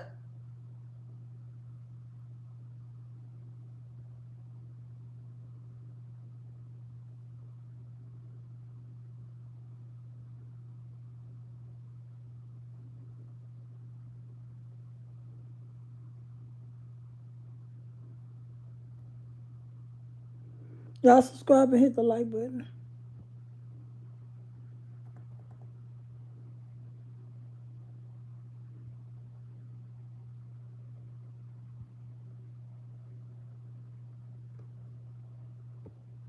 Diddy, the trial, and the testimony of Mia. Let's get into it. AUSA Smizer, this woman, does the direct examination of Mia, this woman. This is all we have. No face. Got no face. Got no face. Did you have exposure to Cassie's finances? And she says yes. How? Well, I learned the company paid her credit cards. Did he take things away? Yes, cars, jewelry, and support. Cassie at this time, she's independently wealthy. Her net worth is between $4 and $8 million. She wanted the stuff that Diddy had, but she had plenty of stuff on her own. Now, then they want to get into Diddy's violence. And Mia, she talks about Cassie ran out of the bathroom and hid under a bed, but Diddy just grabbed her and did his thing with her. And they ask her, well, did you ever call the police? No. I believe Diddy's authority was above the law. You see, this was before social media, before Me Too. Let's unwrap that a little bit. When does the Me Too movement start? Around 2016, 2017. So you leave this job in 2017. You don't say anything at the height of the Me Too movement. You don't say anything after you're gone. You don't say anything until you make a claim in 2025, 24, maybe 23 tops. So what's happening all that time in those 5 years? Still can't stand up. Then they want to talk about, did you do drugs before you worked for Diddy? MDMA, Diddy gave it to me. Did you take ketamine? Yes, at Burning Man. Did you want to? No, I didn't feel I had any choice. Now we're going to get serious. The essays. The first was on his 40th birthday. He poured 2 shots. I drank the shots. He drank the shot. Next thing I know, his hand was up my dress. And then I don't remember anything. I woke up in the penthouse. The next time, I was in the bedroom on the closet floor, and Diddy was in the closet too. And his PINIS is out. What? It went in my mouth. I froze. I don't know how that happens. Did you ever tell him no? I couldn't even tell him no about a sandwich. Did you leave Combs Company in 2017? I was working on a documentary. Diddy cut me out, and then I had to hire lawyers because he didn't pay my severance. I had to hire lawyers? Yeah, I got an employment lawyer. Did you bring up the essays then? No, I was going to die with that. What are you talking about? You have these lawyers, you're suing him, you're coming after him, and you don't bring this up then? Very sus. Then the defense lawyer gets up and he's got some text messages. Thank you for giving me an extended family. I love you, Diddy. And It would be the anniversary of your alleged SA claim. Think about that. You're gonna send him like, oh my God, Diddy's birthday. Oh, the nightmare of that day. No, happy birthday. I love you, Diddy. How are you best friends with the man you claimed SA'd you? Ask my therapist. This is a situation of free will versus victimhood. Do people have free will to make their own choices in life? Or is everything about victimhood and no one has free will? Everyone can always just say 10 years, 20 years later, the choices I made, they're not my fault. You see, it was all big bad Diddy. Diddy, the trial, and the testimony of Mia. Let's get into it. Diddy's former employee was back on the stand today after a full day of testimony yesterday. This is the former assistant that is going by the name Mia. So in testimony today, they talked about Mia and Cassie in South Africa back in 2015 for a shoot that Cassie was doing. Mia testified that on this trip, Cassie found out that Diddy was cheating on her and she was devastated. Diddy was trying to get in contact with Cassie, but she wouldn't take any of his calls. And it set off what she said was a series of threatening messages from Diddy to Mia, trying to get a hold of Cassie. She says these threats lasted for days, and some of the text messages were shown to the jury, including this one. If you don't call me now, F it all, and I'm gonna tell everything, and don't ever speak to me again. You have 2 minutes. F her, call my house now, or never speak to me again. F ABC and all lawyers. Let's go to war. And remember, Mia testified yesterday that Diddy essayed her on multiple occasions. So this message, she says, was referring to those instances and that she believes he was going to spin the SA like she came on to him. Cassie eventually texted Diddy back and Mia begged him to be nice to her. She testified about several instances where he was demanding, angry over trivial things like her not counting money fast enough. She was scared of him, always worried that she was going to be fired, and she said at one point she had to beg him to allow her to go to her grandmother's funeral. Eventually, she hired employment lawyers to negotiate a severance and bonuses. She asked for $10 million, and after months of negotiation, they settled for $400,000, but she only received $200,000. Now, after Cassie filed suit, Diddy and some members of his team tried getting a hold of her. And there were some text messages from Diddy that were sent to Mia, and these were just a few months after Cassie's suit was filed. So the first message was February of 2024. It says, "Hey Mia, it's Puff. Please let me know when you get 10 minutes to talk. Love." The second message was 3 days later, February 7th. "Hey, I don't want to be blowing up your phone, just needed to talk to you for 10 minutes. Just need my memory jogged on some things. You were my right hand for years, so I just to speak to you to remember who was even around me." I think there's a typo there. "And it would be good to hear your voice. But if you don't want to, all good. Just let me know. Love. Hope you're well."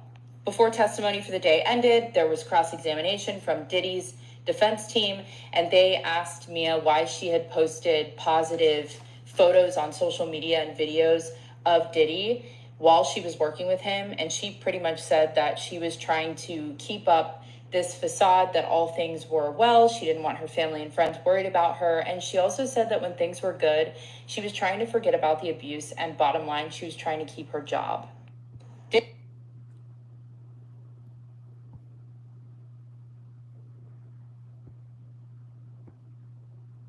It might not be Friday the 13th, but it's damn sure the 13th day of the Diddy trial on a Friday. Huh? It might not be Friday the 13th, but it's damn sure the 13th day of the Diddy trial on a Friday. Huh? Mia still understand. And the more she talk on this stand, I think about if I was in her position, I'd be fine. Brian Steele is the epitome of all money ain't good money. He just ruined Diddy's entire case. He did the cross-examination of Mia on the stand, and he just admitted when he asked the question to Mia, "Did you lie on the stand?" She said, "Everything I told has been truthful and factual." He said, "Well, did you lie about being SA'd by Mr. Combs?" Talking about the diddler. She said, "No." He said, But you did lie about how many times? Sir, you just admitted that he did it. Why would you ask the question like that? Well, I'm glad you did. Because we all knew he was guilty. He said, well, why would you stay working for someone who was abusing you? Why would you post these pictures on social media if this person was abusing you? Why would you say happy birthday to this person and text them that you love them if they were abusing you? Why did you text him when Kim Porter died? Why did you text him when the other man, what's his name? Andre Harrell died? Why did you do this when blah, blah, blah, blah, blah? Why did you post this? She said, it was my job to post on social media. Did you do this if he essayed you and he abused you? She said, Mia is now back on the stand and she's providing additional details of what it was like being Combs' assistant. We go back to South Africa. If you guys recall, yesterday we touched base on Cassie being in South Africa to finish filming Honey 3. This is also around the time that there was speculation of Cassie dating Michael B. Jordan. So Mia says while they're out there, Cassie actually sees footage of Combs out with Gina, and she's devastated. They may have had a brief conversation, but after that, she cut off communication with them. So now Combs is blowing up Mia's phone. He's texting her nonstop, telling her to call me, trying to force her to force Cassie to call him. He's got his employees calling her. She says she woke up one morning to 48 missed calls between Combs and his employees. And it gets to the point that Combs demands that she leaves Cassie and she comes home from South Africa. And Mia's saying, well, how am I supposed to pay for that? I can't afford the trip. He doesn't care.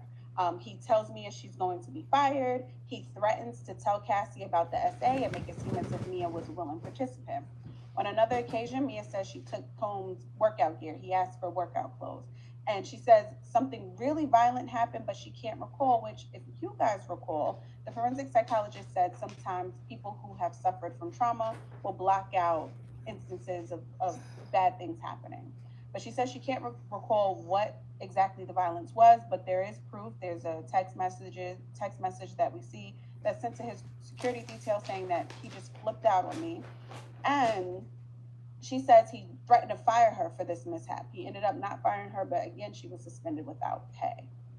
On another occasion, she says that they're on his yacht. She's tasked with counting out money. Unfortunately, he felt like she was moving too slow. It's New Year's, and he just starts screaming and cursing at her. She's scared. She tries to get off of the yacht. She asks staff to get her back to shore ASAP. When she gets off the boat, she realizes that Combs has his staff hold her passport, and he tells her, you better be like Jesus and learn to walk on water. So she has no choice but to get back on the boat because she has no passport. They're overseas. What is she supposed to do? Mia's tenure with Combs eventually comes to an end in 2017 after he makes it clear that his intentions are to put an end to Revolt. She, of course, was heartbroken because Revolt was her baby. They were supposed to be working on a few comedy sketches and things like that, but he was throwing it all away.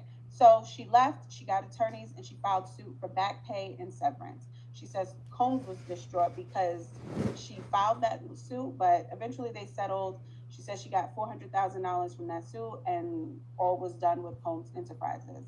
When Cassie filed her claim, she does say that he reached out to her, but she felt like it was a setup, that he was just looking to set her up to say, look, this is what you're supposed to say if anything comes out, and she refrained from engaging. Mia. Diddy got so mad at his previous employee, Mia, that he tried to throw her off the boat in the middle of a hurricane. Told her to learn how to walk on water.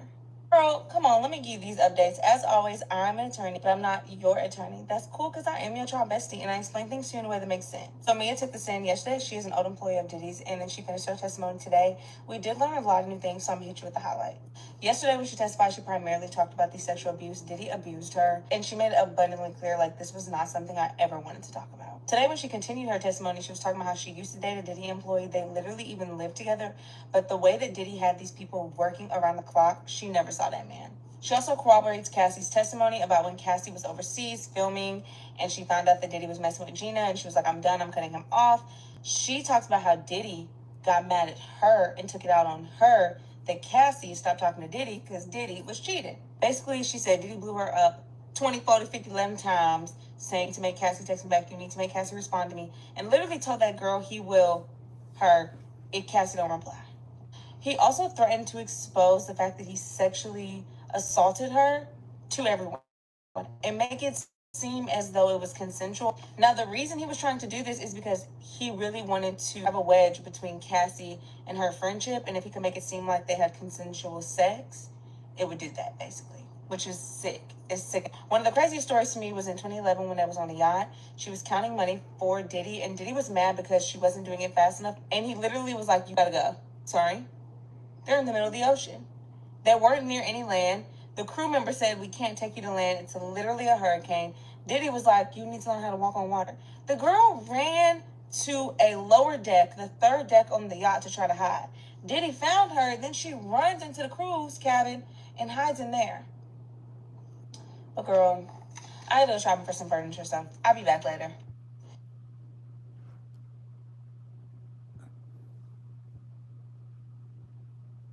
I honestly can't even begin to imagine how Mia must be feeling after the first part of her cross-examination from Brian Steele. We just finished week 3 of the Diddy trial. Mia, who was Diddy's assistant and victim 4 in the indictment, continued to testify today.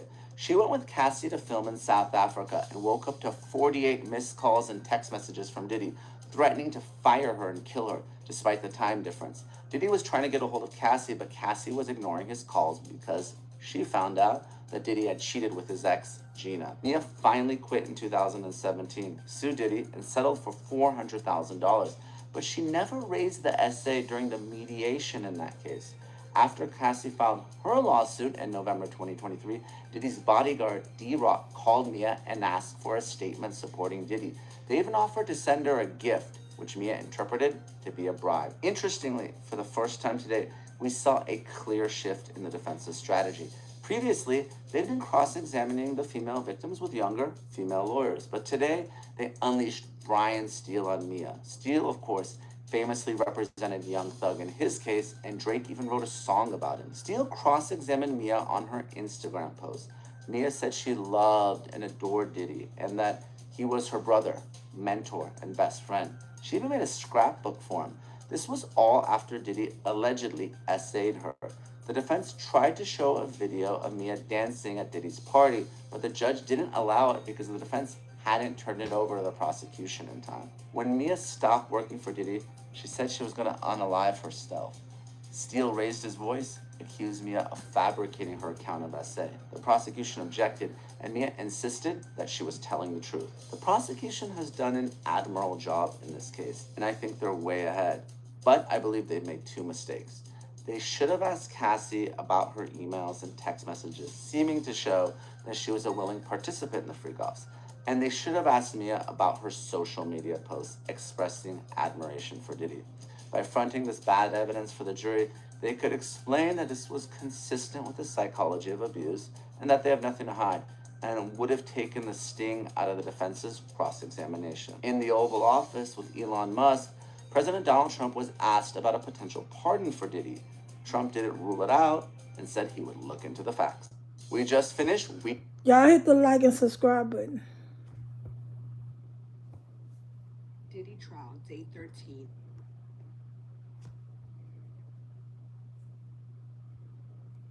Day 13 of Diddy's trial, and Donald Trump is finally weighing in. The president was asked during a news conference in the Oval Office if he would ever consider pardoning Diddy. He gave a long-winded answer saying they used to be friends, but wrapped it up with this. I don't know. I would certainly look at the facts. If I think somebody was mistreated, whether they like me or don't like me, it wouldn't have any impact. Over Manhattan courtroom, Diddy's former assistant was back on the stand for the second day, this time under cross-examination from Diddy's defense team. The assistant is using the pseudonym Mia and claims she was abused and sexually assaulted by Diddy. But she was branded a liar today by Diddy's attorney Brian Steele, who asked her about social media posts praising the rapper. Mia said a lot of her followers were Diddy fans and said, quote, Instagram was a place to show how great your life was, even if it was not true. Of course you post great times. When shown images and messages of her being loving towards Diddy, Mia said, quote, I was young and manipulated and eager to survive. Court is done for the week and will resume. Another day, another witness saying that Diddy threatened to kill them. Hi, I'm Melba Pearson, also known as the resident legal diva, and it's time for another daily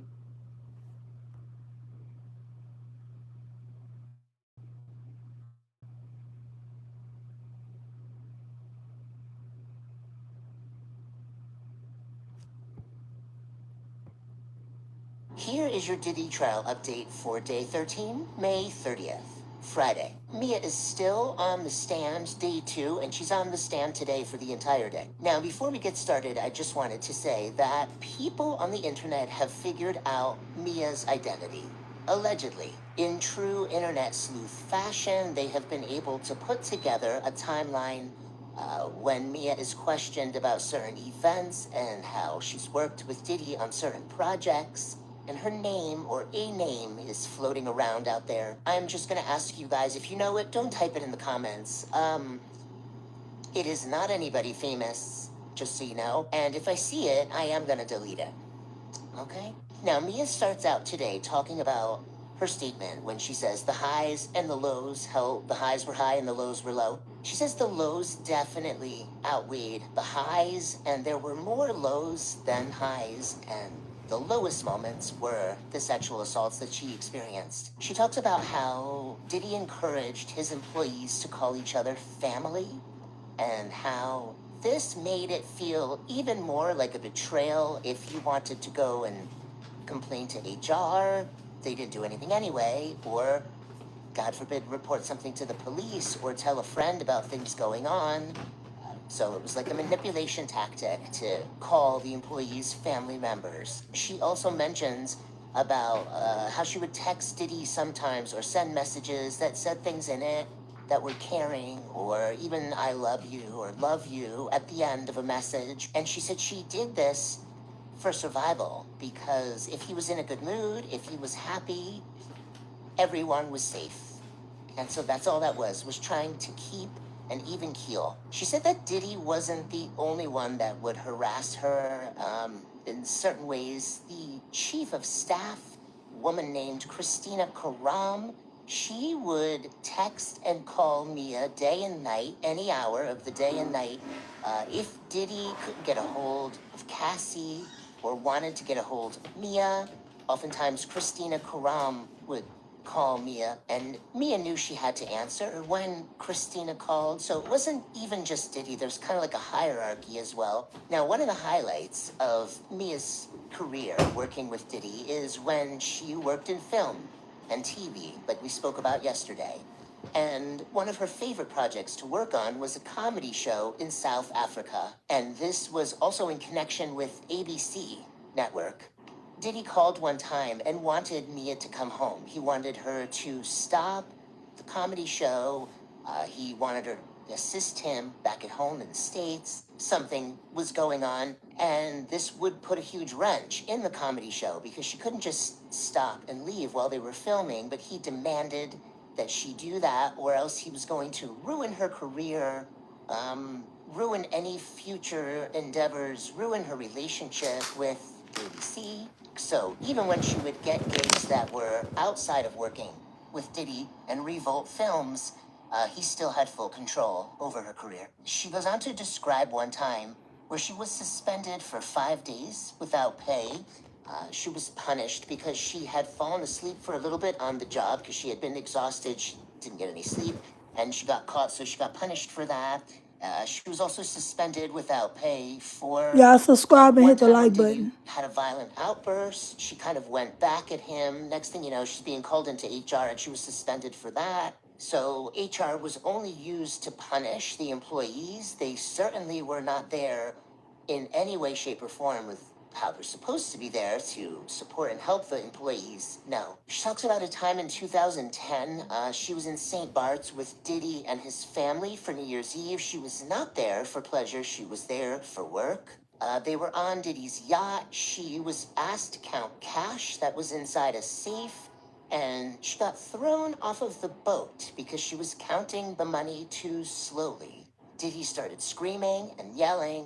Mia hid on the yacht behind something, and a crew member found her and eventually was able to get her ashore, I'm guessing on like a smaller boat that was on the yacht. But just as they were about to get to shore, somebody radioed the crew member and said Diddy wants her back.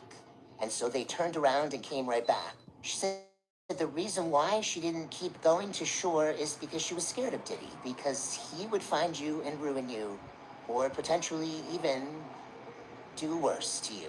As soon as she got back on the yacht, he said, we're immediately going to Vegas right after this, and you have to come with me to Vegas. She said she had zero choice in the matter. She had to go wherever he made her go. Sometimes she would work for weeks and weeks and weeks at a time without having a personal day off. And that she did try to leave the job several times before actually leaving in 2017, but it's a very scary thing to do because you're always looking for the perfect time to leave so that he's not too pissed off at you and threatens to ruin your career. Now, in 2016, Mia was working with Revolt Films, and Diddy just out of nowhere pulled the plug on the whole project. She got a call from the COO, and he said, yeah, Diddy's done with Revolt Films. He's, not going to keep it running anymore. And Mia couldn't understand why.